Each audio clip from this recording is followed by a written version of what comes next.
La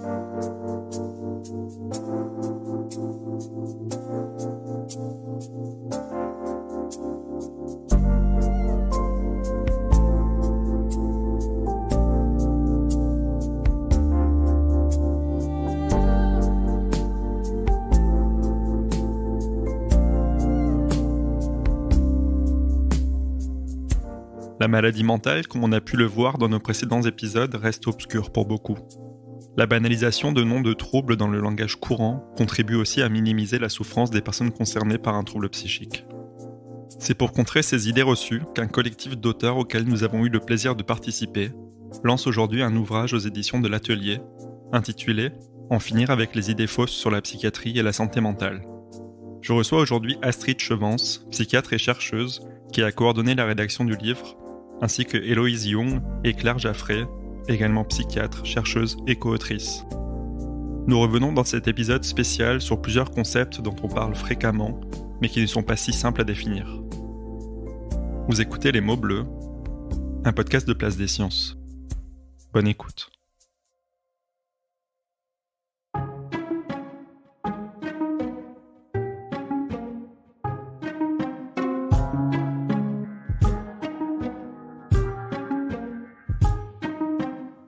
Bonjour Astrid, bonjour Héloïse, bonjour Claire. Merci de participer à cette émission aujourd'hui, une émission spéciale qui sort donc le 15 septembre à l'occasion de la sortie du livre que tu as dirigé, Astrid, qui s'appelle « Pour en finir avec les idées fausses sur la santé mentale et la psychiatrie », publié aux éditions de l'Atelier avec 19 co-auteurs. On va commencer par une question qui est assez large. On parle beaucoup de santé mentale, mais finalement, c'est quoi la santé mentale ? Oui, donc la santé mentale, en effet, c'est un terme qu'on entend beaucoup actuellement. Du fait de cette augmentation de l'utilisation de ce terme dans différentes sphères, et notamment dans les médias, on a l'impression que c'est récent. Alors que peut-être ce qui se passe, c'est que la prise de conscience et l'importance sociale du problème prend des proportions qui, historiquement, sont récentes, alors qu'en fait, l'existence du concept de santé mentale est ancienne. Alors, le terme de santé mentale lui-même remonte au 19e siècle, vraiment dans cette formulation-là, remonte au 19e siècle. Mais c'est vrai que quand on regarde des textes médicaux des siècles précédents, et jusqu'à remonter au corpus hippocratique, donc vraiment l'Antiquité, il y a des descriptions de troubles psychiques. Donc là, on arrive tout de suite sur la distinction entre santé mentale et maladie mentale. Donc effectivement, on peut dire que c'est quand même deux facettes qui sont complémentaires et qui se recoupent, mais qui ne sont pas totalement superposables. Donc la réponse, c'est les troubles psychiques existent depuis toujours. Leurs définitions peuvent varier selon les époques et les cultures naturellement. Par contre, la santé mentale se construit comme concept pour penser la santé, notamment la santé publique, à partir du 19e siècle. Et la prise de conscience des sociétés et au niveau vraiment des individus et des citoyens, elle est effectivement récente sur deuxième partie du XXe siècle, début du XXIe siècle. En tout cas, voilà pour l'aspect historique et l'aspect santé publique du terme. Alors, ça ne répond pas à la question sur le contenu de qu'est-ce que la santé mentale, évidemment. Étant donné que c'est un concept, il y a deux réponses. Une réponse scientifique, c'est un concept qui est en cours de définition et qui est renégocié à chaque époque et qui est relativement fixé depuis les années 70, donc 1970 actuellement, comme étant un état de bien-être qui permet à l'individu de s'épanouir. Donc ça, c'est en substance la définition de l'OMS. Évidemment, la définition de l'OMS a une opérationnalisation politique, au sens vraiment politique de santé publique. Et par contre, elle est discutée par les scientifiques, par les philosophes, par les sociologues. Donc chacun peut proposer une définition différente. Moi, je suis plutôt dans une pensée issue de Canguilhem. Donc, ce que j'aime bien dire, c'est que la santé mentale, ça se réduit pas seulement à l'absence de maladie, mais quand même, les troubles psychiques empêchent la santé, enfin, représentent une rupture, en fait, dans un état de santé. J'aime bien aussi l'idée du rétablissement, qui consiste à dire que c'est pas parce qu'on a une maladie chronique qu'on est condamné à vivre mal. Je suis assez attachée à l'idée qu'il ne faut pas que le concept de santé mentale dilue trop ou fasse perdre de vue justement les troubles psychiques. Mais ça, c'est parce que je suis psychiatre. Donc évidemment, mon entrée dans la santé mentale, c'est par le prisme des troubles psychiques.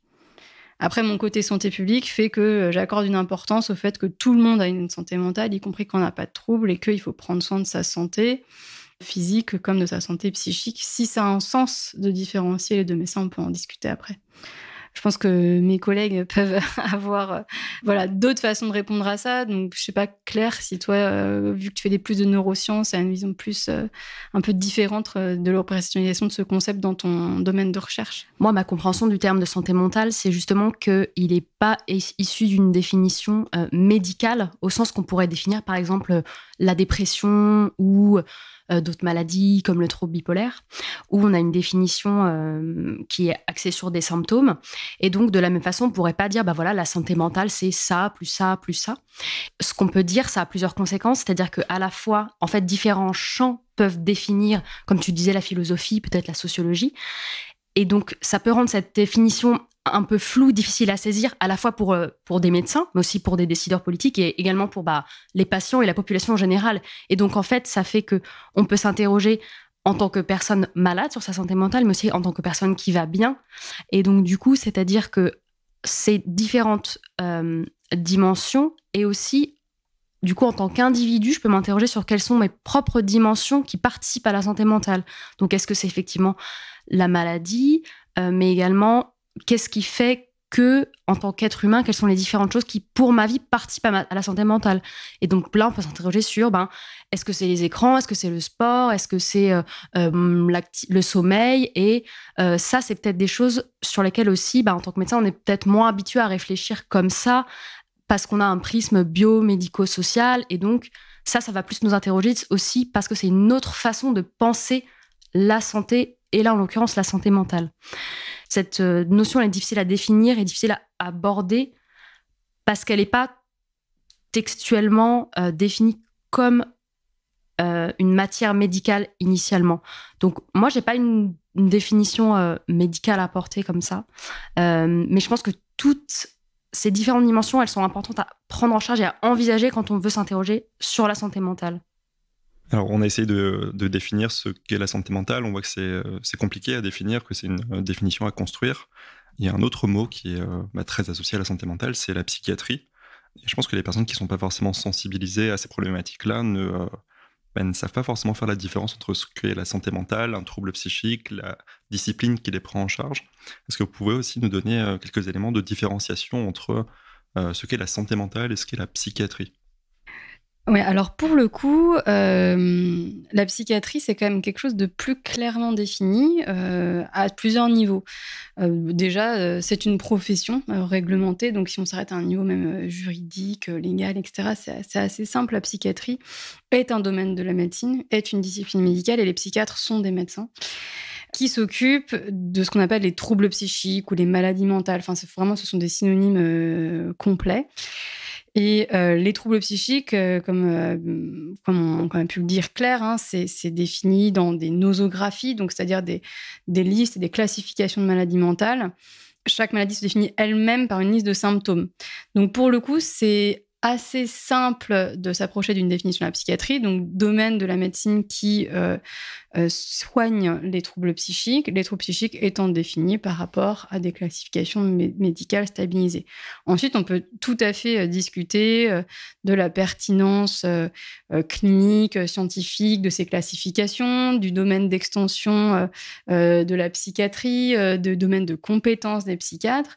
C'est vrai que ça va aussi historiquement bouger en fonction des sociétés. Ils n'ont pas les mêmes prérogatives. Par exemple, en Angleterre, les infirmières peuvent prescrire, alors qu'en France, il y a seulement les médecins qui peuvent prescrire des psychotropes. Enfin, voilà. Donc, c'est une définition qui est assez stable, mais qui va avoir des variations en fonction des pays et des moments historiques. Mais globalement, c'est une discipline de la médecine qui s'occupe des troubles psychiques.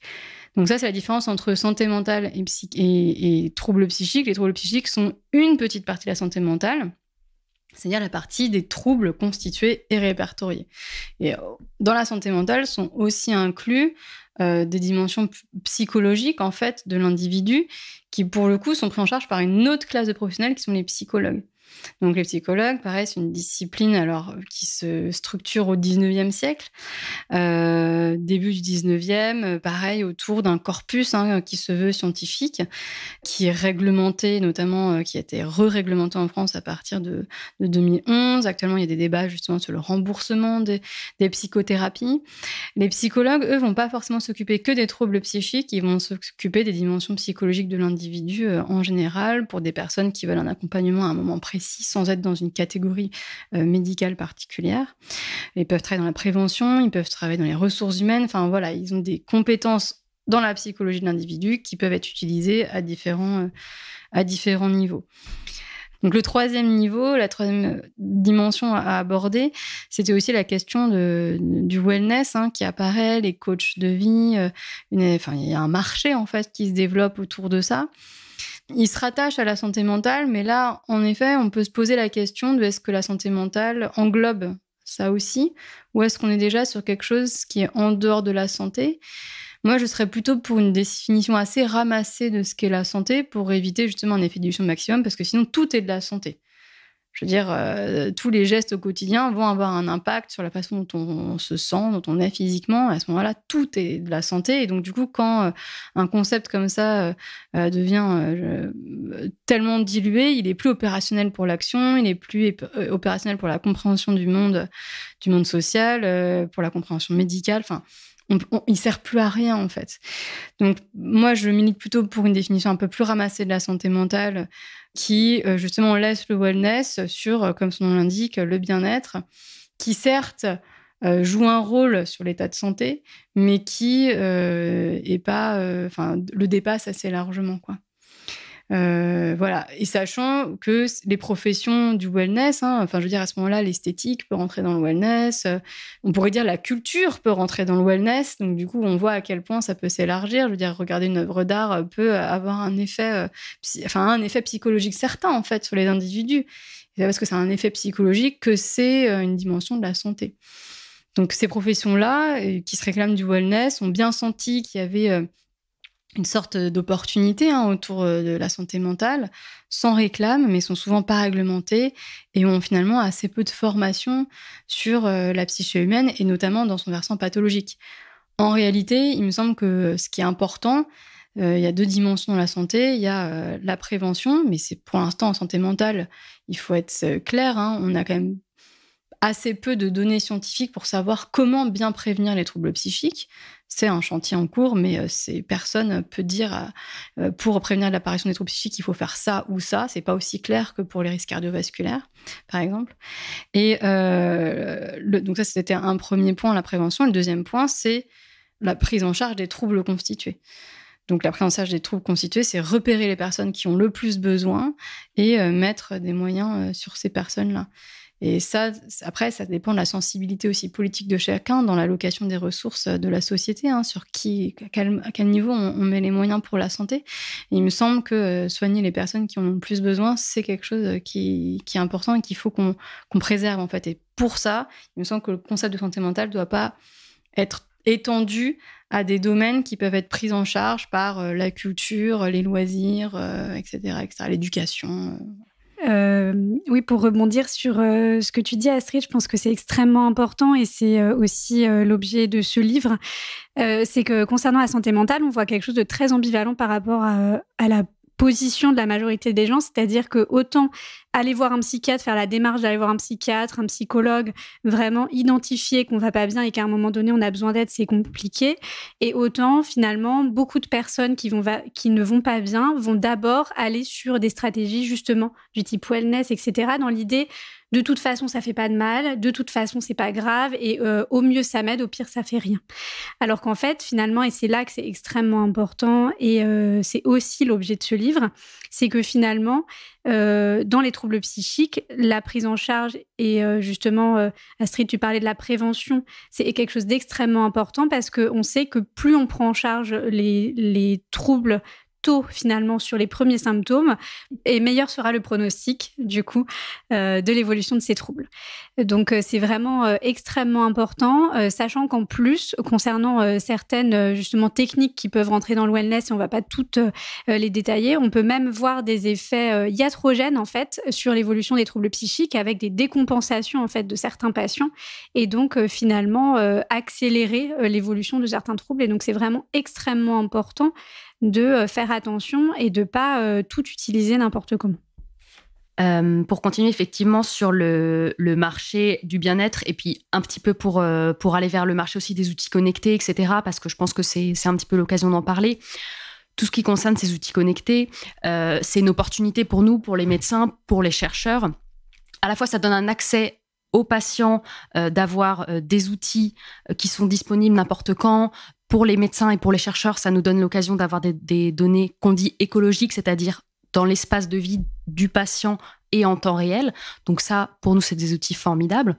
Mais comme tu le disais très bien, ces outils peuvent à la fois avoir des effets un petit peu pervers, c'est-à-dire iatrogènes, et par ailleurs, la plupart des outils, parfois même qu'on peut déjà voir sur le marché, et qui sont parfois annoncés un peu survendus par les marques, en fait, n'ont pas en réalité été testés. Donc en fait, là où ils s'annoncent comme presque des médicaments, c'est-à-dire des outils de soins, ne sont en fait que du wellness, donc c'est-à-dire du marché du bien-être. Et là, en fait, il y a un petit effet où on va surfer sur la vague qui serait une vague médicale, alors qu'en fait, c'est du bien-être. Et je pense que ça, c'est aussi quelque chose sur lequel il faut faire attention quand on est usager, utilisateur de ce genre d'outils. C'est OK, on me vend quelque chose, on me propose quelque chose, qu'est-ce que c'est vraiment ? Est-ce que c'est quelque chose qui va améliorer ma santé mentale, mon état psychique, et est-ce que c'est vraiment approuvé par la communauté scientifique, la communauté médicale, ou est-ce que c'est vraiment un outil de wellness qui, au pire, me fait pas de mal, au mieux me fait un petit peu du bien. Mais par contre, si derrière, en fait, ça repousse la démarche d'aller voir un psychiatre, de se faire soigner s'il y a vraiment un trouble psychique derrière, là, par contre, en fait, on perd l'intérêt de ce genre de technique. Donc, je pense que c'est important de bien se positionner, en tout cas, quand on va vers ce genre d'outils. Qu'est-ce qu'on cherche ? Quel est l'objectif ? Oui, en effet, en fait, il faut rappeler que nous, ce qu'on propose en tant que psychiatre ou que médecin ou les collègues psychologues aussi, c'est en général des techniques qui ont été démontrées.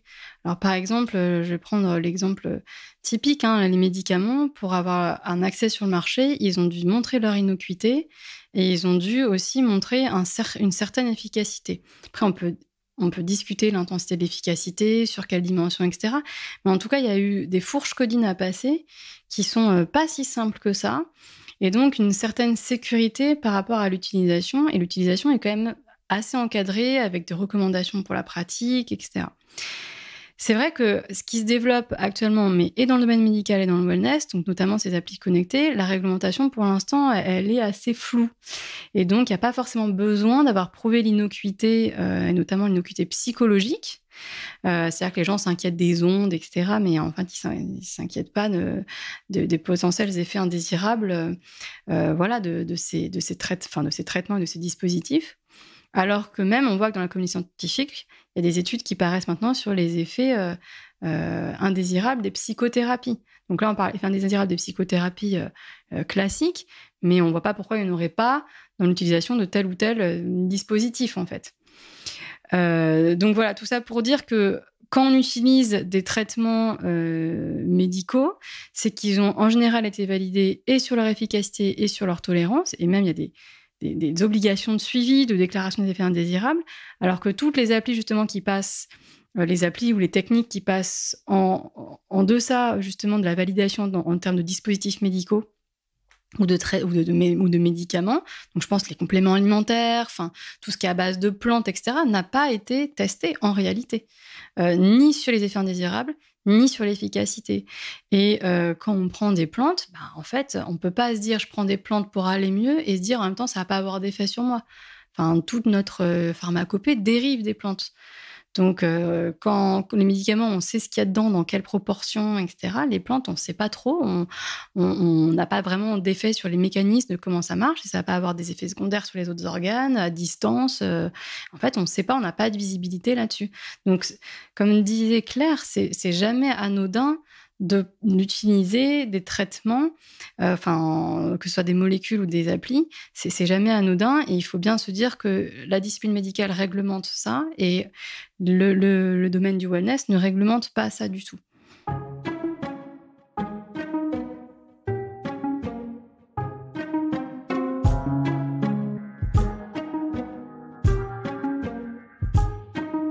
Tu viens de parler de traitement, justement, Astrid. Il y a quelque chose autour des médicaments psychotropes qui vraiment polarise le débat entre les pro-médicaments, les anti-médicaments. On a vraiment cette dichotomie qui se fait. Comment est-ce que tu expliques justement que ce soit le cas pour les psychotropes et pas forcément pour d'autres classes de médicaments ? Alors, j'explique ça, mais c'est vraiment mon avis personnel. Pas d'études propres sur la stigmatisation des psychotropes, parce que je pense qu'il y a vraiment un effet de stigmatisation autour des psychotropes. Alors, je trouve qu'on a un peu la même chose avec les vaccins. C'est-à-dire que les vaccins, c'est vraiment, on l'a bien vu là avec le Covid, c'est quelque chose qui suscite les passions aussi. Et c'est vrai que les psychotropes, tout le monde a un avis dessus, alors que finalement, les médicaments de cardio ou de pneumo, les gens n'ont pas d'avis et ont plutôt pas trop peur de les prendre, en fait. Alors, je pense que la stigmatisation des psychotropes, elle est une conséquence de la stigmatisation des troubles psychiques dans à peu près 2 dimensions. Il y a à la fois une côté fascination, c'est-à-dire on pense que ça va avoir des effets majeurs sur l'individu, soit le transformer en zombie, soit changer sa personnalité, soit on est presque au niveau du sérum de vérité aussi, c'est-à-dire vous allez pouvoir me manipuler, me faire des choses que j'ai pas envie de faire. Et à l'inverse, il y a aussi cet autre discours qui coexiste, et alors c'est pas porté par les mêmes personnes normalement, sur ça sert à rien, c'est placebo, ça marche pas plus que ça, voilà. Après, la réalité, la science s'attelle à essayer de comprendre les mécanismes de ces molécules. Il y a plusieurs sciences qui s'y intéressent. Il y a la pharmacologie, vraiment le côté très chimique, sur quels récepteurs, sur quels organes ça va se fixer, etc. Donc, c'est vraiment une compréhension moléculaire, physiologique des choses. Puis après, il y a un autre domaine, pour le coup, c'est plutôt le mien, c'est pour ça que j'en parle plus, c'est les sciences cliniques, c'est-à-dire la mesure des efficacités chez l'être humain dans sa globalité. Et dans les 2 cas, on se rend compte qu'il y a des effets réels sur évidemment le cerveau, mais aussi sur d'autres parties du corps, ce qui explique aussi les effets indésirables, par exemple digestifs. Il y a des récepteurs à la sérotonine typiquement dans le tube digestif, d'où certains effets. Et les sciences cliniques ont montré des effets des antidépresseurs, un effet sur l'efficacité et une tolérance qui est plutôt bonne et qui fait que la balance risque-bénéfice est en faveur des bénéfices du traitement. Il faut bien se rendre compte que les traitements sérotoninergiques, ils émergent en 1957, le premier, donc c'est quand même des choses sur lesquelles on a un recul de plus de 70 ans. Donc il n'y a pas d'énorme red flag sur les antidépresseurs, c'est-à-dire qu'effectivement, quand des molécules sortent, on peut se dire, sur les 10 premières années, on n'est pas à l'abri de quelque chose qui pourrait se déclarer. Sur 70 ans de recul, quand même, on peut être assez en confiance pour utiliser les antidépresseurs. Les antipsychotiques, ça commence en 1952, Après, il y a des classes différentes qui émergent, bien sûr, mais même sur les médicaments dits les plus récents, c'est fin des années 90, donc maintenant, c'est plus de 20 ans de recul. On connaît parfaitement les effets indésirables, on connaît les effets bénéfiques, ça veut dire quand on les prescrit, on sait vers quoi on va. Donc, cette stigmatisation des psychotropes, à mon avis, elle vient vraiment des représentations culturelles autour des troubles psychiques. Parce qu'évidemment, si on considère que ce n'est pas des vraies maladies, à quoi bon mettre des médicaments ? Ça vient aussi de la stigmatisation des psychiatres et de la psychiatrie. Il y a un peu l'idée, soit le psychiatre est un doudingue aussi, soit c'est quelqu'un qui essaie de prendre contrôle des autres. Donc effectivement, à ce moment-là, le traitement devient un moyen de contrôler l'individu.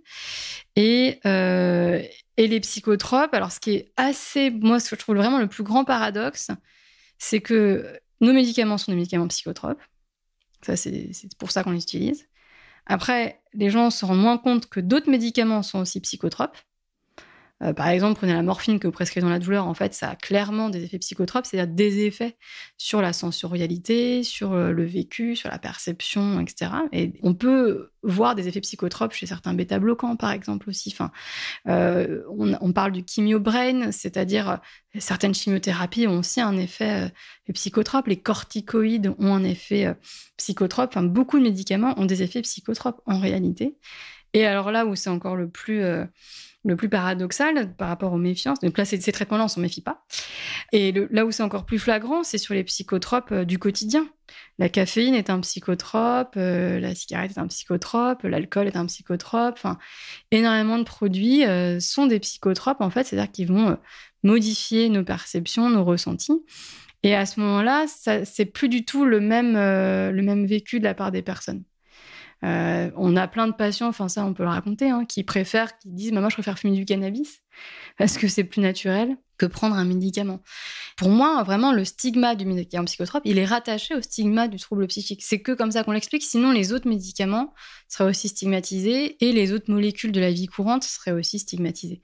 Donc c'est pas le mécanisme psychotrope en soi qui est remis en cause, c'est le fait que ça renvoie à une trouble psychique, c'est le fait que ça renvoie aussi à l'idée que la psychiatrie est là pour imposer un contrôle social, ou serait là uniquement dans le but de policer les comportements et donc une politique des corps, une politique des esprits, etc., etc. Juste pour rebondir, je suis assez d'accord avec toi sur l'idée que la stigmatisation du psychotrope en soi fait partie pour moi intégrante de la stigmatisation plus générale des troubles psychiques. Parce que plus généralement, ce qu'on entend, c'est beaucoup aussi le fait que il n'y a pas besoin de prendre un médicament parce que c'est avant tout un manque de volonté ou que ça va venir en faisant un effort ou ce genre d'idées autour de ça vient avant tout de l'individu en lui-même et que donc la molécule chimique ou le traitement par la psychothérapie ou quoi qu'il en soit n'aurait pas vraiment d'effet. Et par exemple, on n'aurait pas l'idée de dire à un patient qui est atteint d'un cancer qu'en fait, ça vient de lui, c'est un peu de sa faute et donc après tout, il n'a pas vraiment besoin d'un traitement. Et ça, ce discours-là, on l'entend, je pense, quasi exclusivement pour les patients qui sont atteints de troubles psychiques. Et donc, la conséquence, c'est, en fait, c'est un petit peu de ma faute, donc c'est à moi de me traiter tout seul. Et ça vient du patient lui-même et avant tout aussi de ce qu'il comprend, de ce qu'on lui dit, de ce que la société lui dit. Et donc, je pense que ça entretient beaucoup les idées fausses sur les psychotropes et l'idée qu'on n'en a pas vraiment besoin. Alors moi, je suis vraiment complètement d'accord avec ce que vous dites toutes les deux et j'aimerais rajouter quelque chose peut-être, c'est que finalement, quand on parle des psychotropes, et on dit souvent qu'en France, on est les champions de la prescription d'antidépresseurs, etc. Et finalement, si on regarde ça de plus près, on se rend compte que s'il y a des personnes qui prescrivent des psychotropes en France, c'est principalement pas les psychiatres en fait, c'est principalement les médecins généralistes. Et finalement, beaucoup de patients sont presque plus à l'aise au fait que leur médecin généraliste prescrive des psychotropes, même si on se rend compte très souvent que c'est pas pour les bonnes indications ou pas de la bonne manière. L'exemple typique, c'est les antidépresseurs lors d'un contexte de deuil, en fait, tout simplement. On en vient à quelque chose où on médicalise le deuil, on peut pas avoir une perte, être triste sans avoir de psychotropes et donc d'antidépresseurs. Là où le psychiatre qui prescrit des antidépresseurs ou qui prescrit des psychotropes de manière générale, il y aura beaucoup plus cette crainte aussi de finir comme un zombie et dans quelque chose de presque... c'est plus ce qu'on verrait au cinéma finalement. Les gens se représentent tout de suite, les asiles de fous, les contentions chimiques, les contentions physiques, les chambres capitonnées et le fait qu'ils finiraient avec la moitié du cerveau en moins et que quand on va voir un psychiatre qui prescrit des psychotropes, il y a aussi toute cette représentation-là qui est très très portée par le cinéma et qui finalement amène aussi une méfiance quant au fait que le psychiatre prescrive alors que, comme tu le disais Astrid tout à l'heure, finalement la profession de psychiatre, c'est une profession donc médicale, donc on fait les études de médecine et donc c'est une profession réglementée pour laquelle on est formé dans l'identification des troubles psychiques, le fait de poser des diagnostics et donc de mettre en place les traitements adaptés, là où finalement le médecin généraliste ne l'est pas de la même manière, en tout cas en fonction de l'intérêt de chaque médecin généraliste dans le fait de se former à la psychiatrie, mais où finalement on retrouve ce que vous disiez toutes les deux, Astrid et Claire, sur le fait qu'il y a quand même cette histoire de la stigmatisation et où on amène quand même un retard de prise en charge extrêmement important du fait que le psychiatre est associé aux troubles psychiques, est associé à la représentation de l'asile de fous, à la représentation en fait de toute l'histoire de la psychiatrie. Et sur un simple traitement, on va se représenter la lobotomie, les électrochocs et tout ce qui va avec. Et donc c'est vraiment dans cette idée-là que ce livre a été écrit aussi, c'est dans l'idée de pouvoir aborder toutes ces questions-là de manière vraiment très précise pour que chacun puisse aussi avoir le niveau d'information juste et pas simplement se représenter la psychiatrie comme une espèce de fantasme et d'idées partagées par tout le monde dans quelque chose de complètement fantasmé. Et je voulais rebondir aussi sur même la perception des psychiatres et des psychotropes, même au sein de notre propre profession, parce que je pense que c'est important. Et ce que tu disais sur le médecin généraliste, c'est extrêmement important. Le fait qu'il y ait un stigma sur la prescription, par exemple, d'antidépresseurs au sein de la profession des non-psychiatres, ça fait qu'il peut y avoir un retard à la prise en charge, en tout cas vis-à-vis du bon traitement. On reçoit beaucoup, par exemple, nous, en tant que psychiatres, des patients qui ont que nous, on pose un diagnostic d'épisode dépressif et qui sont adressés par un médecin généraliste qui lui-même a posé un diagnostic d'épisode dépressif, mais qui n'a pas prescrit d'antidépresseur en disant « je vous adresse à un médecin psychiatre » et qui a simplement prescrit un anxiolytique en attendant. Et donc ça, typiquement, c'est un petit peu dommage, parce que là, le patient se retrouve avec une prescription d'anxiolytique, et donc qui n'est pas le traitement adéquat pour le trouble qu'il présente à l'heure actuelle. Et là, on se retrouve un peu dans une injonction paradoxale qui est, on vous a fait votre diagnostic de dépression, vous n'avez pas reçu d'antidépresseur, donc qui renforce un petit peu en plus le stigma qui est autour de le médecin, il n'a pas prescrit d'antidépresseur, qu'est-ce que ça veut dire, est-ce que c'est pas le bon traitement, est-ce qu'il estime qu'il faut pas que je reçoive ça, et qui en plus, pour revenir un peu sur ce chiffre de la France, premier consommateur d'antidépresseurs, en fait, c'est pas premier consommateur d'antidépresseurs, au contraire, on n'est plutôt pas les premiers consommateurs. Mais par contre, on est dans les premiers consommateurs d'anxiolytiques, de benzodiazépines en l'occurrence, et qui ont pour le coup beaucoup plus d'effets secondaires, un risque d'addiction. Et donc là, avec ce stigma qui porte sur l'antidépresseur, en fait, on fait rentrer des patients peut-être dans un risque d'addiction, dans des effets secondaires, en l'occurrence la somnolence, le risque d'accoutumance, et y compris par nos propres collègues, les médecins. On a parlé à plusieurs reprises dans vos réponses de l'image très négative que renvoie la psychiatrie, les troubles psychiques. Héloïse, tu as parlé justement de l'image très cinématographique de la représentation justement de la psychiatrie avec des films, comme tu dis, de Shutter Island. On peut penser à Psychose aussi de Hitchcock. On a beaucoup d'images qui sont vraiment très négatives, violentes, parfois effrayantes aussi. Pourquoi est-ce que cette représentation-là, elle persiste alors qu'on sait qu'aujourd'hui, la prise en charge en psychiatrie, elle ressemble plus vraiment à ça? Elle a pu y ressembler à un moment et dans des cas précis, dans des contextes précis. Pourquoi est-ce que ça persiste? Avant de répondre vraiment à ça, c'est vrai j'ai une remarque à faire. C'est vrai que des histoires d'horreur dans l'histoire de la médecine, il y en a plein. Et il y en a plein dans plein de disciplines, en fait. Et il faut s'imaginer ce que c'était la chirurgie il n'y a pas si longtemps que ça. Je relisais récemment des débats à l'Académie de médecine au milieu du 19e siècle, où justement l'argument c'était de dire qu'il ne faut surtout pas mettre d'antidouleur et il ne faut pas anesthésier les personnes parce qu'elles ne peuvent plus consentir aux gestes du chirurgien pendant qu'il le fait. Alors maintenant, ça nous paraît complètement hors sol, en fait. Mais à l'époque, l'argument éthique, c'était, au nom d'un consentement, justement, ça nous renvoie à nos propres interrogations. Pendant que le chirurgien opère, il doit demander, alors que la personne est ouverte à vif, s'il a le droit de faire telle ou telle chose, parce que la personne doit être consciente de ce que fait le chirurgien. Et ça, en fait, c'est des choses, ça pourrait aussi donner lieu à plein de films d'horreur, clairement. Et en fait, ça a vraiment disparu des radars. C'est pas des choses qu'on entretient, cette question justement de la violence sur les corps qu'opère la médecine. Mais la maladie est violente et c'est clair que la médecine opère aussi une certaine forme de violence sur les corps. Des opérations de chirurgie sont souvent des amputations. Mais même, on se rend pas compte, mais soigner une appendicite, c'est amputer de l'appendice. C'est-à-dire, on retire un organe. Alors, je soutiens les opérations d'appendicite, j'ai aucun problème avec ça. Mais c'est dans la représentation qu'on a des choses. Le chirurgien est un héros, est un sauveur, alors que son geste Voilà, c'est ouvrir un corps, c'est pas du tout dénué d'effets indésirables, c'est l'amputation d'organes, etc., etc. Là où la psychiatrie est vue uniquement sous le spectre des effets indésirables, de la violence envers les individus, voilà.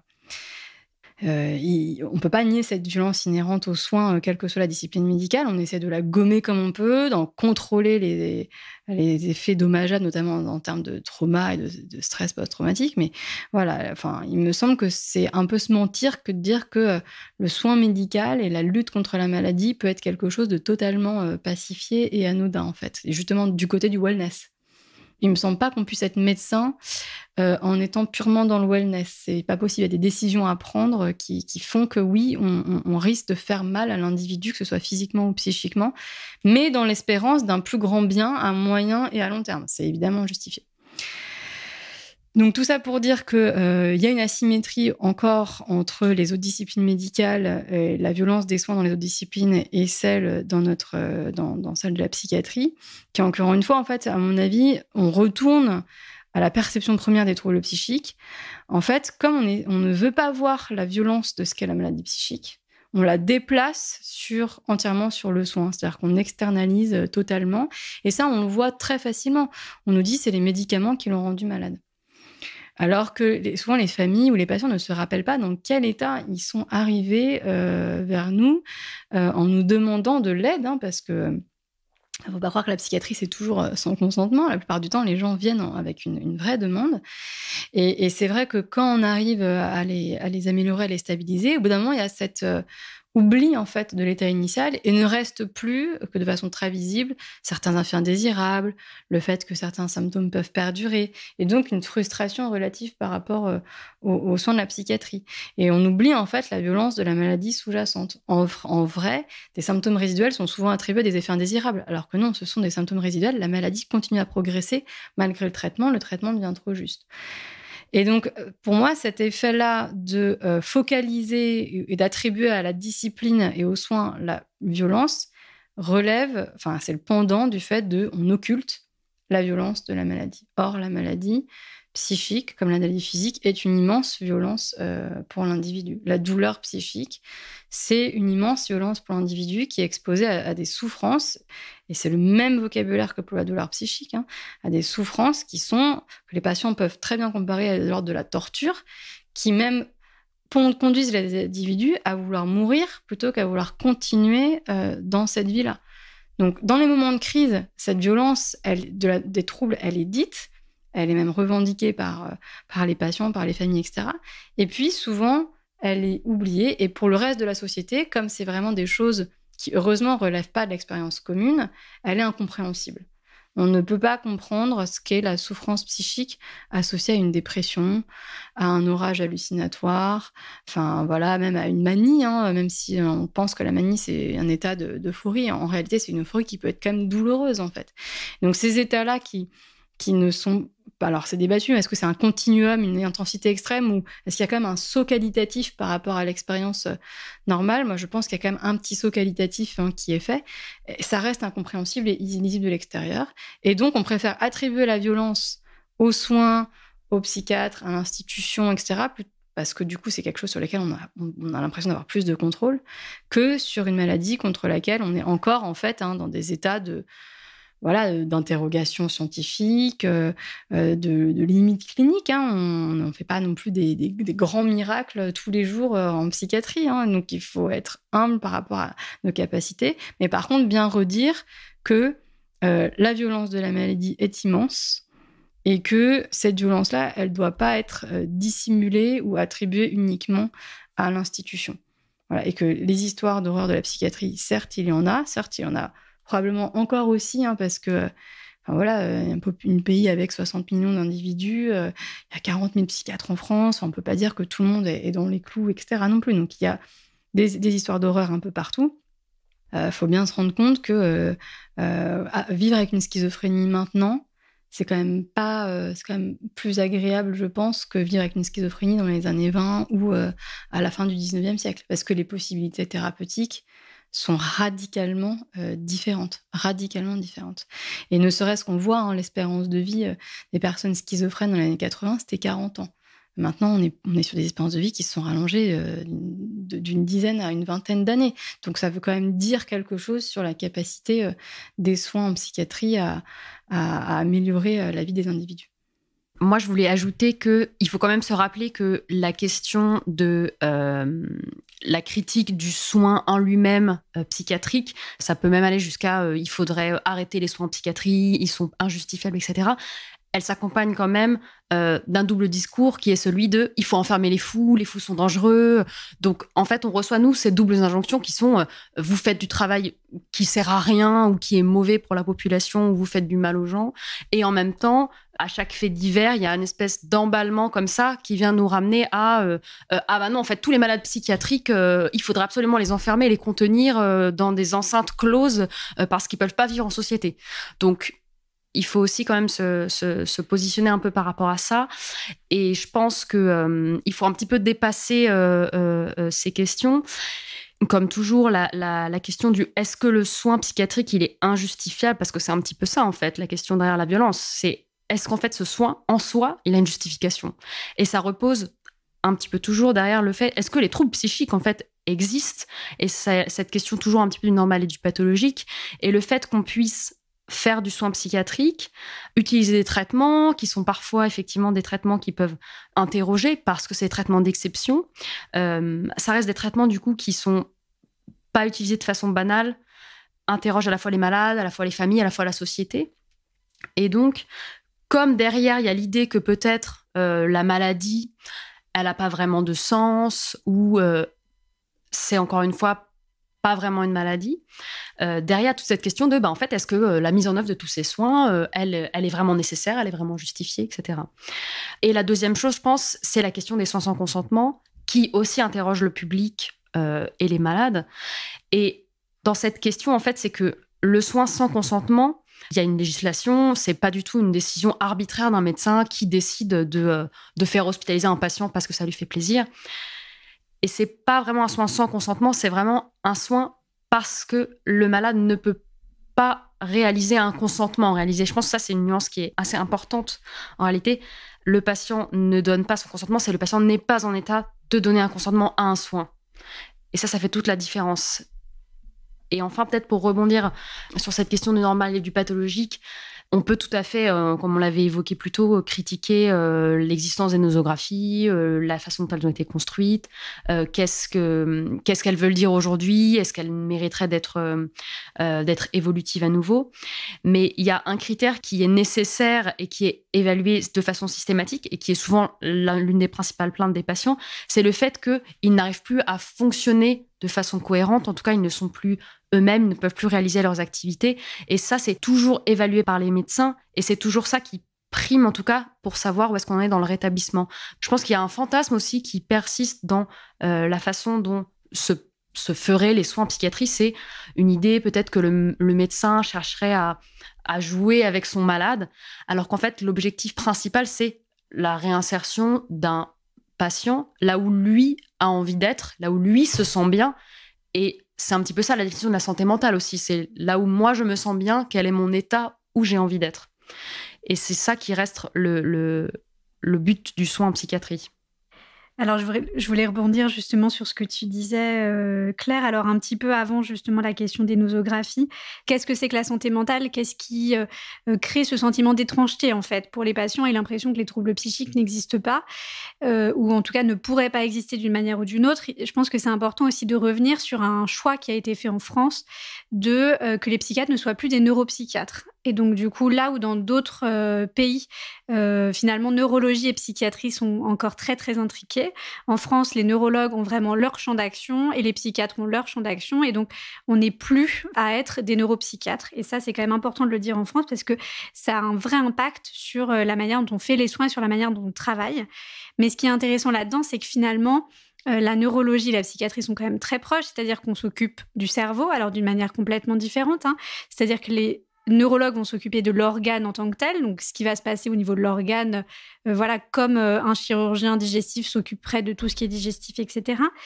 Et donc, du coup, ils vont s'occuper de l'organe, de certaines manifestations de l'organe, mais toutes les manifestations comportementales, ça, c'est les psychiatres qui les gèrent. Et moi, je pense que finalement, ce sentiment d'étrangeté vient aussi de là, c'est comment quelque chose peut exister si finalement, c'est simplement des manifestations comportementales. Que finalement, c'est aussi peut-être extrêmement angoissant pour beaucoup, beaucoup de personnes de se dire qu'à un moment donné, on pourrait ne plus du tout contrôler nos comportements et qu'on pourrait se retrouver pris dans quelque chose où on n'a plus de lien avec la raison, où il y a quelque chose qui nous échappe. Et finalement, moi, ce que j'observe chez beaucoup, beaucoup de patients dans la volonté de mettre à distance les troubles psychiques et là, justement, toute la psychiatrie de manière générale, et de catégoriser ça, comme tu disais, dans la question de « il faut enfermer tous les fous », etc., c'est que finalement, quand on parle de folie, on dit aussi que finalement, c'est des gens qui ne sont pas vraiment humains. Ils ne sont pas humains vu qu'ils sont fous. Et que dire qu'on n'est pas humain, c'est aussi se rassurer et de se dire si moi, je suis humain et que l'autre n'est pas humain, du coup, ça ne pourra pas m'arriver. Alors qu'on sait finalement que les troubles psychiques, les troubles psychiatriques, ça touche énormément de monde, que globalement, il n'y a pas une famille qui peut se dire épargnée par les troubles psychiatriques et que tout ça, c'est extrêmement anxiogène et on peut voir à quel point pendant le Covid, énormément de personnes se sont effondrées dans des troubles anxieux, des troubles dépressifs. Il y a eu énormément quand même de décompensation de troubles psychiatriques et des personnes qui ne pensaient pas que ça leur arriverait un jour. Et donc, je pense que c'est aussi important d'avoir bien ça en tête, que ça peut toucher tout le monde. Quand on prend par exemple les patientèles des médecins généralistes, on estime à peu près qu'un médecin généraliste, dans sa patientèle, aura à peu près 50% de ses patients qui seront touchés un jour ou l'autre par un trouble psychique. Alors, pas forcément sur des formes chroniques. On ne parle pas, quand on parle de troubles psychiques, je pense que vous l'avez compris maintenant, on ne parle pas de schizophrénie ou de troubles bipolaires, mais vraiment sur des champs beaucoup plus vastes. Et donc, c'est quand même extrêmement important de pouvoir se rassurer aussi sur le fait, parce que justement, il y a des psychiatres, il y a des psychologues, il y a des professionnels de la santé mentale qui sont là, qui sont formés, et qu'en fait, aller voir un professionnel de santé mentale quand on commence à aller moins bien, c'est aussi justement se prémunir de complications ultérieures et permettre aussi d'être pris en charge de la bonne manière. Effectivement, les troubles psychiques, comme le dit Héloïse, donc ça se manifeste par des comportements, par des discours, par des modes de pensée, par des émotions qui dévient de la normale, mais vraiment au sens statistique du terme, à la fois au niveau populationnel, mais aussi au niveau de l'individu. C'est-à-dire que nous, en tant que psychiatre, on va considérer qu'un comportement est anormal pour une personne donnée. Et on se construit une image de la personne en interrogeant justement d'autres personnes qui la connaissent bien, qui la connaissent de son état antérieur. Un psychiatre fonctionne jamais uniquement sur les dires de la personne.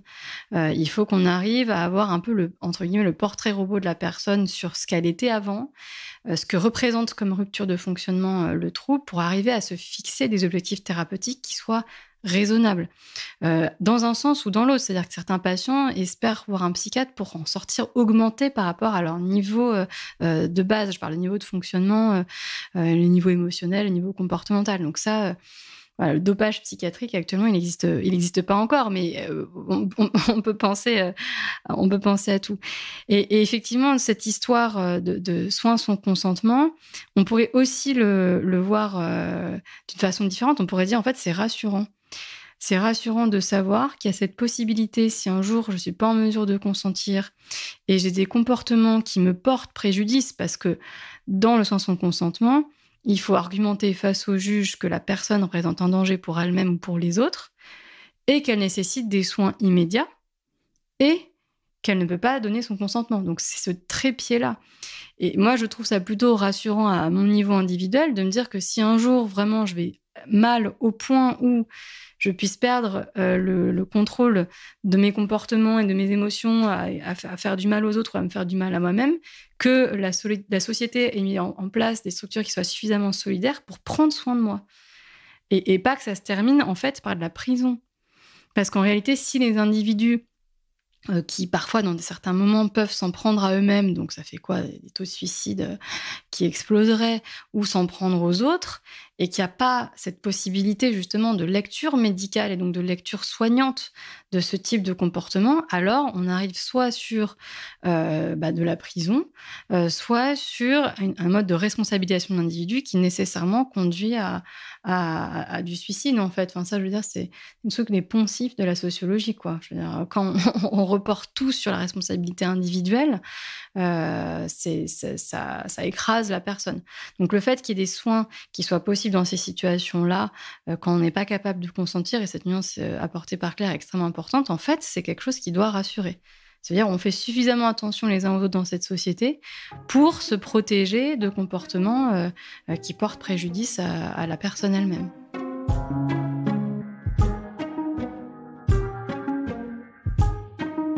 On a parfois l'impression que finalement tout est rapporté à la santé mentale. La consommation d'écran, le fait de faire un régime, le fait d'être un peu impulsif par moment. À partir de quel moment on peut dire que quelque chose est normal, quelque chose est pathologique? Vous avez déjà touché du doigt un peu cette distinction tout à l'heure. Et dans la même ligne, est-ce que justement les diagnostics en psychiatrie aujourd'hui sont un peu gravés dans le marbre, ou est-ce qu'il y a toujours des débats? Est-ce qu'ils sont en évolution permanente? Sur la question des classifications médicales, en fait, elles sont jamais gravées dans le marbre pour aucune maladie, quel que soit le domaine médical. En fait, c'est des discussions. Enfin, je veux dire, prenons le cas de l'hypertension. Les normes de l'hypertension changent tous les 10 ans. Pour les maladies, le DSM est révisé régulièrement. Alors après, il y a des débats sur l'ampleur des modifications, etc. Mais ça fait partie du processus historique de la construction de la médecine de se remettre en cause en permanence. Et c'est en ça qu'elle est dans une démarche scientifique. Et de réviser en permanence ces classifications, pas seulement dans le but d'avoir de produire une connaissance, mais dans le but d'améliorer la vie des gens. Parce qu'en général, quand on révise des classifications, c'est parce qu'on se rend compte qu'en changeant la définition de la maladie, on va améliorer le pronostic des gens.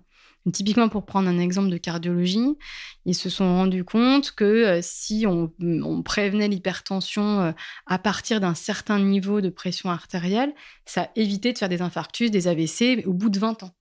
Et donc, nous, en psychiatrie, ce qu'on essaye de faire aussi, c'est de se dire, on va essayer de trouver des définitions des entités nosographiques. Alors, c'est pas qu'on invente des maladies, mais c'est qu'on ajuste nos critères diagnostiques pour essayer d'améliorer un pronostic immédiat, mais aussi 10-20 ans.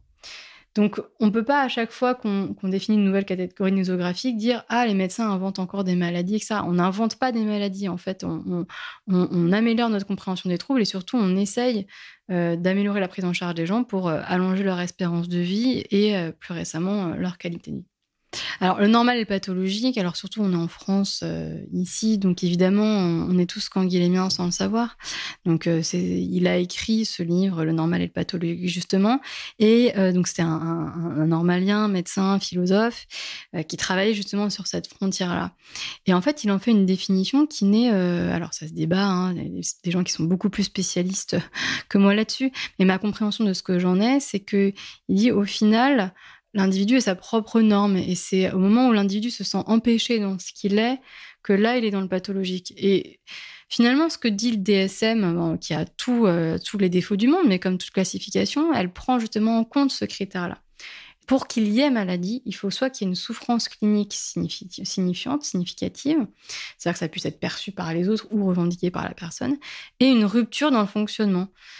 C'est-à-dire que vous pouvez avoir deux personnes qui présentent a priori les mêmes symptômes et l'un ira s'en plaindre et demandera à ce qu'on l'aide et l'autre non, et surtout l'un sera transformé par son état intérieur et l'autre sera comme ça de base et fonctionnera plutôt bien. Voilà. Et donc, c'est un peu les discours qu'il y a justement entre neurotypique ou autisme. Et donc, c'est cette zone grise, en fait. Nous, en tant que psychiatre, on a envie de dire, tant que la personne n'est pas entravée dans sa vie par ses symptômes, ça nous fait du travail en moins, quelque part. Donc, je pense que dans cette période-là, on est plutôt justement à bien filtrer plutôt qu'à surmédicaliser. Cette crainte de la surmédicalisation, à mon avis, elle est totalement erronée du fait même du système de santé qui ne peut même pas absorber les gens qui en ont besoin. Donc la surmédicalisation de la santé mentale en France à nos jours, non. Ça, c'est pas raisonnable de penser ça. Moi, je te rejoins complètement, Astrid, sur tout ce que tu viens de dire. Et j'aimerais peut-être faire un focus un petit peu au niveau individuel. C'est-à-dire que là, nous, en tant que psychiatre, en tant que médecin, on comprend cette dimension globale, la nosographie. Mais souvent, finalement, ce qui pose question, et ça rejoint ce que tu définissais par rapport à la norme d'une personne, entre le normal et le pathologique, c'est que finalement, moi, ce que j'entends beaucoup dans des personnes, dans mon entourage de manière un peu plus globale, c'est la peur que le psychiatre veuille mettre le patient dans une case. Et donc ça, c'est quand même quelque chose de très important. Et je pense que tu as vraiment répondu à ça en distinguant la question du normal et du pathologique en fonction de la personne. Et donc nous, on est vraiment toujours très attentifs à ça. Et on en parlait tout à l'heure par rapport au fait qu'on fait très attention à l'environnement, à comment était la personne avant, etc.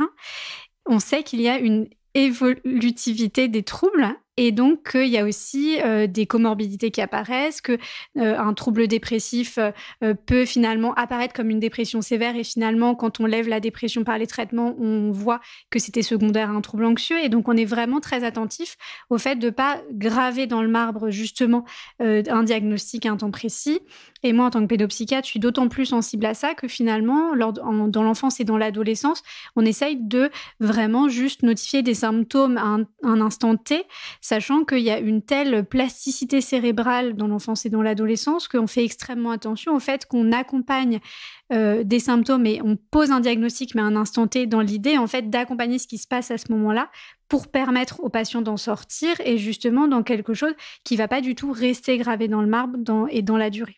Si on prend l'exemple des troubles du neurodéveloppement, par exemple, et en particulier l'autisme, qui a vraiment le vent en poupe actuellement, parce que finalement, beaucoup de personnes se revendiquent autistes Asperger, et on voit une explosion finalement des demandes de diagnostic d'autisme, que ce soit chez les enfants en âge scolaire, primaire, collège, lycée, en tout cas en tant que pédopsychiatre.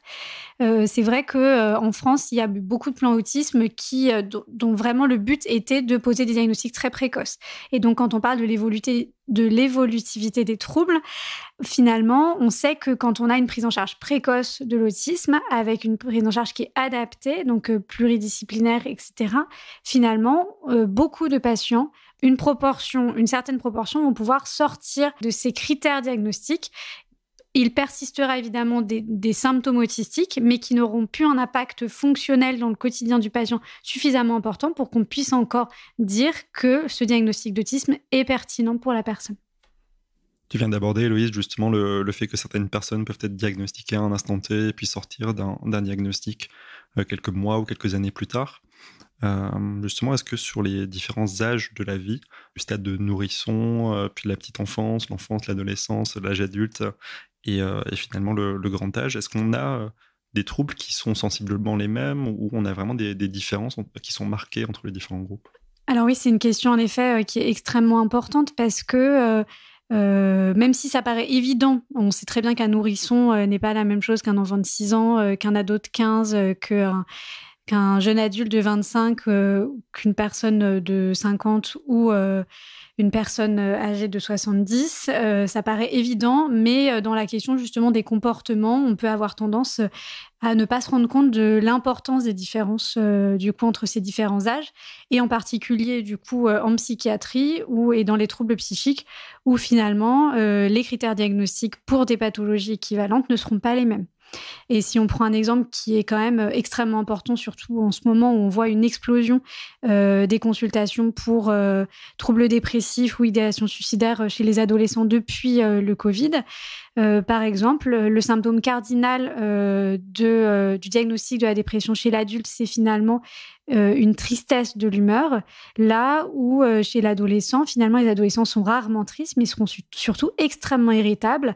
Mais alors à distinguer de l'irritabilité de l'ado qui réagit un petit peu fortement à tout ce que disent ses parents, mais une irritabilité qui est vraiment dans tous les domaines de la vie et qui est en rupture finalement avec l'état antérieur, et des ados qui eux-mêmes se décrivent très irritables, avec une impossibilité même de se sentir calme et dans une réaction appropriée avec leurs amis les plus proches.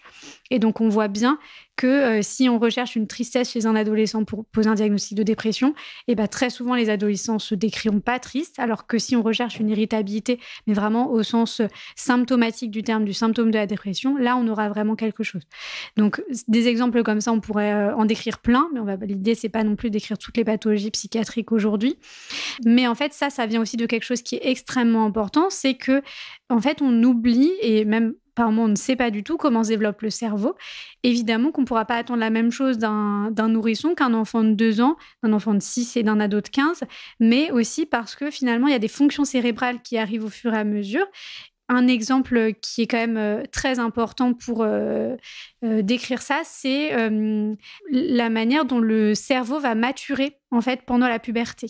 Et donc on sait bien, les ados au moment de la puberté, c'est toutes les hormones, ils veulent sortir, ils envoient leurs parents dans les cordes, ils sont, c'est la crise d'adolescence, comme on l'a décrit. Mais finalement, qu'est-ce que ça implique, ça, d'un point de vue neurologique et du coup d'un point de vue physiologique ? Mais en fait, c'est qu'au moment de la puberté, il y a une puberté donc qu'on connaît très bien avec la maturation des organes sexuels, etc. Mais il y a aussi une puberté neurologique avec du coup une maturation cérébrale qui se fait très schématiquement de la zone la plus postérieure du cerveau, donc située à la base du cerveau jusqu'à la région frontale.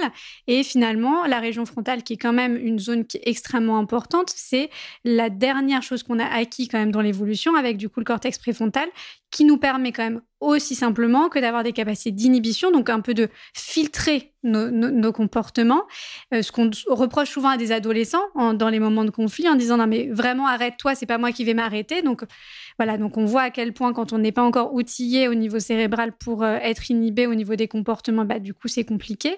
Avec du coup des ados qui ont des espèces de poussées et du coup une atteinte particulière au niveau du circuit dopaminergique qui est la zone de recherche de plaisir. Et donc quand on a une augmentation importante de la dopamine et de la volonté de recherche de plaisir sans capacité d'inhibition parce qu'on n'a pas encore cette zone du coup au niveau du cortex préfrontal qui nous permet d'inhiber, on voit bien finalement, on reconnaît bien les adolescents qui vont rechercher, qui vont faire des nouvelles expériences, etc.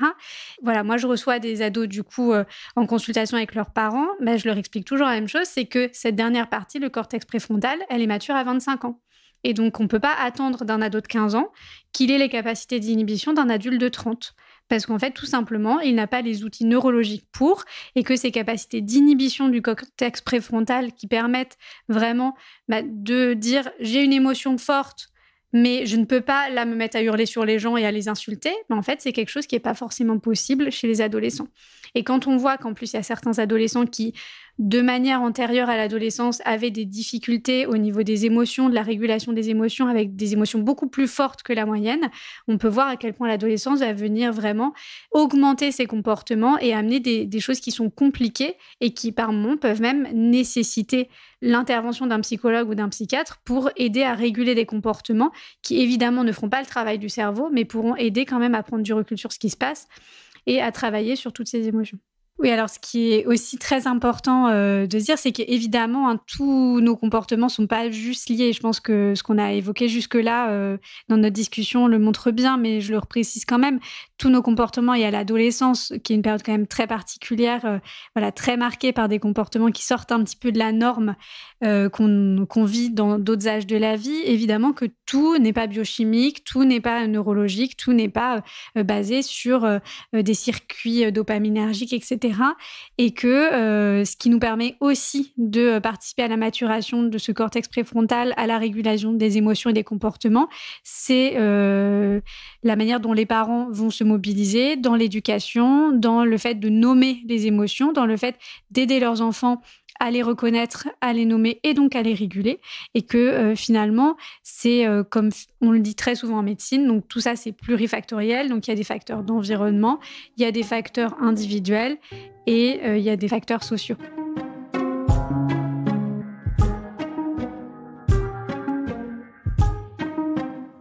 Et pour vous trois qui êtes médecins et chercheuses, c'est quoi être médecin et chercheur en psychiatrie au XXIe siècle ? Déjà, pour commencer, moi, j'ai choisi la psychiatrie parce que pour moi, c'était la spécialité où chaque patient allait en fait amener une histoire différente. Et en fait, dans chaque consultation, il y avait une histoire, un vécu, et c'était jamais répétitif. Et j'avais un peu, alors peut-être c'est un sentiment biaisé, mais que, en fait, quand on était cardiologue, les histoires d'HTA, c'était un peu toujours les histoires d'HTA ou d'autres. J'ai rien contre les cardiologues, c'est eux que je cite en l'occurrence. Mais en tout cas, il y avait cette question du vécu. Et je pense qu'il est assez importante. On en a pas mal parlé sur la définition du normal et du pathologique. Et je pense que la plupart des psychiatres vivent un peu ça comme moi. Et quand on soigne quelqu'un, on essaye de l'amener là où lui, en fait, se sent bien. Et même si c'est une critique qui est souvent faite à la psychiatrie de oui, mais vous êtes là avec vos petites cases à remplir votre DSM et tout. Et en fait, et en particulier, moi qui suis aussi neuroscientifique, justement, c'est un peu une case dans laquelle on essaie de mettre, tu es neuroscientifique, tu fais ton DSM. Et je crois que c'est un peu réduire les neuroscientifiques, justement, c'est continuer à opposer des visions qui seraient, d'un côté, les psychothérapeutes, qui seraient les tenants du vécu, de la subjectivité, et les neuroscientifiques, les psychiatres, les médecins, qui seraient des espèces de robots qui rempliraient des cases. Et je suis pas d'accord avec cette vision-là. Et je pense que la vision que porte, et la plupart de mes collègues avec qui j'en parle, c'est une vision où justement, on essaie de se rapprocher au plus près du vécu subjectif des patients. Et c'est d'ailleurs ce qui porte la plupart des études, y compris par exemple des études de neurosciences que moi j'essaie de conduire, où en fait on essaye au maximum maintenant de développer des prédictions d'efficacité thérapeutique qui soient au plus proche des symptômes cliniques en fait, pour pouvoir se dire, ok, en fait j'ai un patient qui présente tel type de symptômes, quelle est la molécule que je vais pouvoir lui proposer. Alors moi, je travaille plutôt du coup avec les médicaments, donc peut-être qu'il y a des études qui se portent sur les psychothérapies, peut-être que mes collègues pourront en parler, mais en tout cas, j'ai pas la réponse. Mais aujourd'hui, il y a beaucoup d'études qui vont dans ce sens-là, essayer d'aller au plus près de l'expérience subjective du patient. Et je pense que ça, c'est ce qui est le plus porteur de sens pour les patients et pour nous aussi, les médecins. Et c'est vers ça qu'il faut qu'on puisse aller, qu'on puisse investir nos ressources humaines, financières, et avec bien sûr les malades qui doivent qui peuvent et qui doivent nous donner leur vécu et être avec nous pour co-construire cette recherche et cette clinique.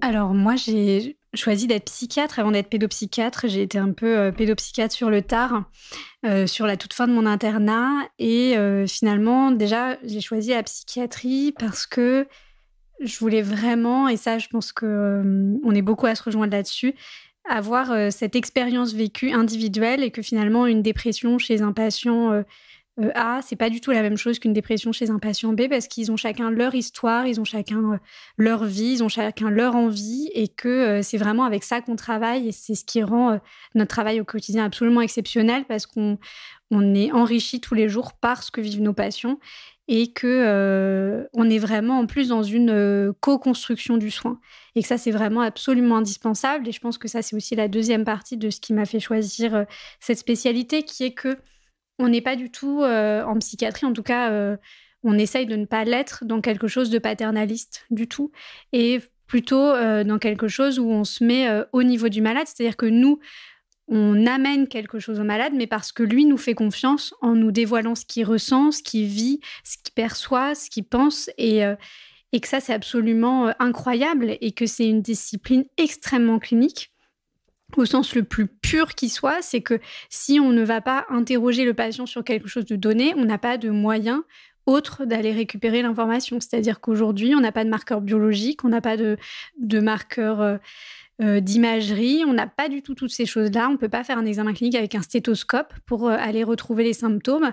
Là où je trouve qu'aujourd'hui, beaucoup de spécialités médicales ont perdu cette clinique et se rattachent sur le fait que c'est pas grave, je vais faire tel examen et je vais bien voir s'il y a un syndrome inflammatoire, par exemple, si je vais bien voir s'il y a quelque chose au niveau du cerveau en faisant une imagerie, je vais bien aller chercher tout ça. Et là où nous, finalement, c'est vraiment notre entretien et nos capacités d'entretien et de connaître ce que peut vivre le patient qui va nous faire nous enrichir chaque jour et devenir un meilleur clinicien.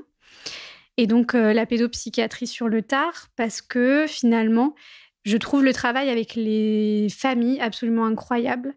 En accompagnant des familles, on permet, dans une situation donnée, alors que ce soit un adolescent ou un plus petit, moi je travaille plutôt avec les adolescents, d'accompagner des familles dans un moment quand même compliqué, d'accompagner un adolescent dans un moment compliqué. Et les adolescents ont cette capacité à aller amener finalement la famille à se questionner sur sa propre histoire. Du fait aussi de tout ce dont on a discuté tout à l'heure avec leur capacité d'inhibition, pas complètement fignolée, etc. Et quand on aide un adolescent à aller mieux et qu'on accompagne sa famille dans le fait aussi de l'aider à aller mieux, finalement, on mobilise toute une famille et on permet à une famille entière de percevoir la santé mentale autrement, de percevoir les troubles psychiques autrement et de eux-mêmes se questionner sur ce qu'ils vivent, parce qu'on sait aussi que beaucoup de la pédopsychiatrie, en fait, beaucoup des parents d'enfants ou d'adolescents qu'on accompagne ont pu être touchés de près ou de loin par des troubles psychiques et que du coup, ça permet aussi de déstigmatiser en même temps les troubles psychiatriques, aussi bien pour les ados que pour leur famille. Moi, je pense que je suis venue à la psychiatrie parce que j'étais vraiment très sensible à la souffrance psychique et que je voyais qu'il y avait une immense asymétrie entre l'attention qu'on pouvait porter à la souffrance physique et celle qu'on accordait à la souffrance psychique, avec vraiment une hiérarchie de valeurs. C'est-à-dire qu'on peut tout accorder à quelqu'un qui s'est cassé une jambe. On va lui porter ses courses, on va l'exempter de travailler, on va lui faire la vaisselle, on va même lui porter des attentions en plus de surcroît. Et dans les troubles psychiques, on va reprocher à la personne d'être en cet état-là, essayer de le faire changer par la privation, par la punition, par le chantage affectif. Donc c'est vraiment deux perceptions radicalement différentes de la souffrance dans notre société. Quand j'emploie le mot souffrance, je suis pas du tout dans une démarche de victimisation ou de fausse compassion, enfin ces choses-là. C'est vraiment, je parle d'acmées douloureuses qui font que la personne en vient à se demander pourquoi elle est sur Terre, quoi. Donc ça, c'est des choses qui m'interpellaient. Et puis, dans la science, moi, je suis partie vers la santé publique et plus précisément vers comment on évalue les traitements. Parce que, là, je pense que je réponds à mon naturel pragmatique et j'ai pas forcément besoin de comprendre pourquoi ça marche pour me servir des choses. J'ai seulement besoin de savoir que ça marche. Et donc, ce que j'essaye de faire dans mes travaux, c'est d'arriver à montrer que telle ou telle thérapeutique marche. Je laisse aux collègues biologistes, neuroscientifiques, etc., le temps d'expliquer pourquoi. Mais en attendant, je trouve qu'il y a urgence en clinique, en fait, à pouvoir utiliser des traitements, même si on ne sait pas comment ils fonctionnent. Parce que, il y a cet impératif de la souffrance à laquelle il faut répondre. Et donc, je voulais pas être dans une temporalité scientifique trop longue, qui est celle des sciences fondamentales. Je voulais être dans une temporalité scientifique qui soit plus proche de celle du temps clinique, bien qu'elle soit quand même beaucoup plus longue. Et par exemple, là, vraiment, je pense que quelque chose, on ne se rend pas compte, mais qui a transformé notre discipline d'évaluation des thérapeutiques, c'est le Covid. Là où il fallait mettre 4-5 ans pour mettre en place un essai clinique qui évalue l'efficacité d'un traitement, là, on a dû faire ça en 3 semaines. Et donc, on a été capable de montrer qu'en 3 semaines, on savait mobiliser des forces scientifiques et cliniques pour montrer l'efficacité de telle molécule dans un traitement, ce qui est quand même, je trouve ça incroyable. En fait, on ne se rend pas compte de la prouesse que c'est, mais vraiment scientifiquement, cliniquement, en termes de recrutement des patients, de mobilisation des ressources, on a quand même accompli quelque chose de très important avec le Covid. Quand on a testé les molécules dès le mois de mars-avril 2020, jusqu'à la mise sur le marché d'un vaccin avec quand même un bon niveau de preuve sur l'efficacité et la tolérance immédiate. Évidemment, on n'a pas un recul de 10 ans, mais globalement, on est quand même sur des technologies assez sûres. Ça demandait un effort colossal que nos sociétés ont été capables de produire et qui, évidemment, peuvent paraître beaucoup trop longues sur les temps de confinement qu'on a vécu. Mais en réalité, on est quand même sorti du dur de la crise assez rapidement. Et voilà, et ça, c'est quelque chose qui me stimule, moi, dans mon discipline. Et j'aimerais qu'en psychiatrie, on puisse aussi avoir des essais cliniques aussi bien conduits, aussi efficaces, menés aussi rapidement, parce que, encore une fois, c'est 20% de la population mondiale. Donc, c'est quand même des enjeux de santé publique, des enjeux économiques, des enjeux sociaux et politiques qui sont majeurs et pour laquelle il y a des moyens, mais qui ne sont pas proportionnels, en fait. Et donc, je me dis que dans les années à venir, j'aurai peut-être la chance de voir la discipline se transformer radicalement d'un point de vue clinique et pourquoi pas d'un point de vue de sciences fondamentales aussi, même si ça, on sait que ça met forcément plus de temps de décortiquer des mécanismes fins sur des organes, sur un organe, le cerveau, qui est particulièrement difficile à investiguer. Je veux dire, on peut faire un prélèvement de peau sans aucun problème. Donc, pour le coup, les dermatologues, ils ont vraiment accès à l'organe de façon assez simple. On est incapable de faire un prélèvement de cerveau. Un cerveau sur un cadavre, il faut l'étudier dans les 2 heures, sinon ça fond. Donc, il y a vraiment des problèmes techniques en neurosciences qui sont d'un autre ordre que ceux des autres organes que ma collègue n'a pas souligné parce que, voilà, pour elle, c'est évident, mais pour que les auditeurs se rendent bien compte, en fait, du niveau de difficulté dans lequel on est quand on essaye d'étudier le cerveau. Et moi, j'avais pas cette patience, donc du coup, j'ai fait des sciences cliniques. Merci à toutes les 3 d'avoir participé à cette émission avec cet échange très riche et très intéressant. Donc on recommande à nouveau la lecture de cet ouvrage pour en finir avec les idées fausses sur la psychiatrie et la santé mentale, qui liste 70 idées reçues sur la santé mentale et la psychiatrie et qui les déconstruit avec le travail de 19 auteurs et d'Astrid Chevance. Merci.